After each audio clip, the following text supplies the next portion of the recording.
আসসালামু আলাইকুম, সবাই কেমন আছেন? আশা করি সবাই ভালো আছেন। আলহামদুলিল্লাহ আমিও ভালো আছি, মোটামুটি ভালো আছি। অত একটা ভালো নাই, এটার কারণ হচ্ছে যে প্রচুর পরিমাণ মাথা ব্যথা ফেস করতেছি।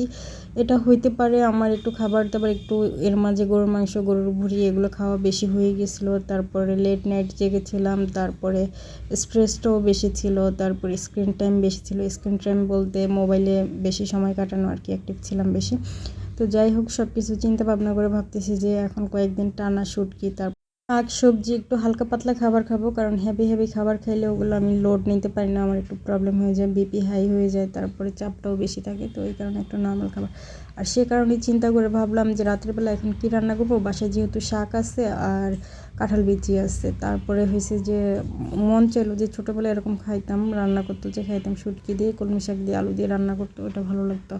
তো আমারও ইচ্ছা করলো, তো ছেলেকে দিয়ে শুটকি নিয়ে আসছি। তারপরে শুটকিটা একটু গরম পানি দিয়ে তারপর ভিজিয়ে রাখছিলাম, পরিষ্কার করে এখানে তেলে ভাজা নিতেছি। তারপরে সাথে দিয়ে দিছি মোটা মোটা করে কেটে রাখা রসুন আর পেঁয়াজ কুচি, আর দিয়ে দিছি 1 চা চামচ মরিচ। এখানে মরিচের পরিমাণটা একটু বেশি, হলুদের পরিমাণটা কম, আধা চা চামচের মতো হলুদ আর স্বাদ মতো লবণ।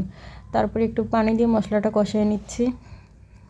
আজকে দুপুরে এমনি তো আমি রান্না বান্না করিনি, একটু বাইরে ছিলাম, তো দুপুরে ওরকমভাবে রান্না করিনি, আর টায়ার্ড ছিলাম অনেক বেশি। তো ও আর ওর বাবা দুইজনে পরোটার মতো একটা কিছু বানাইছিল, তো ওইটা খাওয়া হয়েছিল চা দিয়ে। তো রাতের বেলা আর কী খাবো, শর্টকাটে এটাই ভালো লাগলো। আর কাঁঠাল বিচি না, এখন আমি নতুনভাবে কাটা শিখছি, এটা হচ্ছে সরতা দিয়ে 4 ফালা করে, মানে কাঁঠাল বিচি কাটতে সুবিধা হয়, এতে করে লাল অংশটা উঠানো যায় না, কিন্তু অনেক দ্রুত হয়ে যায়। আর আমার মনে হয় না যে এবার আর কোনো কাঁঠাল বিচি নষ্ট হবে, এবার সবগুলো আমি কেটে কুটে রান্না করে খাইতে পারবো। এর আগে ওই যে একটা একটা করে ঘষে ফসা করে যে ওইটা আমার কাছে খুবই বিরক্তিকর লাগে। তো এইখানে আমি কাঁঠাল বিচি মশলার সাথে কষায় নিয়েছি, একটু পানি দিয়ে একটু বয়েল করে নিয়েছি যাতে হাফ সিদ্ধ পরিমাণ হয়ে যায়। এরপরে দিয়ে দিব শাকগুলো একটু দিয়ে তারপর মজায়, তারপরে একটু ঝোলের পানি দিব আর কি। তো যেটা বলতেছিলাম কাঁঠাল বিচির কথা, তো সরোতা দিয়ে এভাবে কাটলে না খুব দ্রুত কাটা হয়ে যায় আর ভালোও লাগে। আর ওই ঘষে ঘষে পানিতে ভিজিয়ে রাখলে অনেক টাইম, অনেক মানে ধৈর্যের পরীক্ষা হয়ে যায়। তো ওইভাবে আমি পারবো না। তো এবার আলহামদুলিল্লাহ সবগুলো কাঁঠাল বিচি খাওয়া হয়ে যাবে। সরোতা দিয়ে কাটার ভিডিওটা আমি করছিলাম, কিন্তু এটা এখানে একবার দিছি তো ইস্যু আসতেছে, যেহেতু এটা সরোতার দা বটি। তো কোনো কিছু কাটার সময় আপনারা একটু খেয়াল রাখবেন যে অতিরিক্ত মানে ওই লাল জিনিস বা আমরা অনেক কিছু কাটা ধোয়া পোলা করি, ওইসব জিনিসগুলো মানে ফেসবুকে দিলে, যারা মানে আমরা এই প্রফেশনালি কাজ করতেছি ওগুলো দিলে অনেকটা ইস্যু আসার প্রবলেম থাকে, মানে ওটা সাপোর্ট করে না, আপলোড হয় না।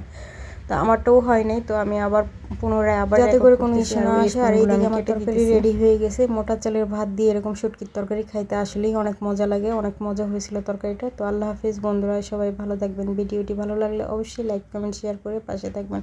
আবার দেখা হবে।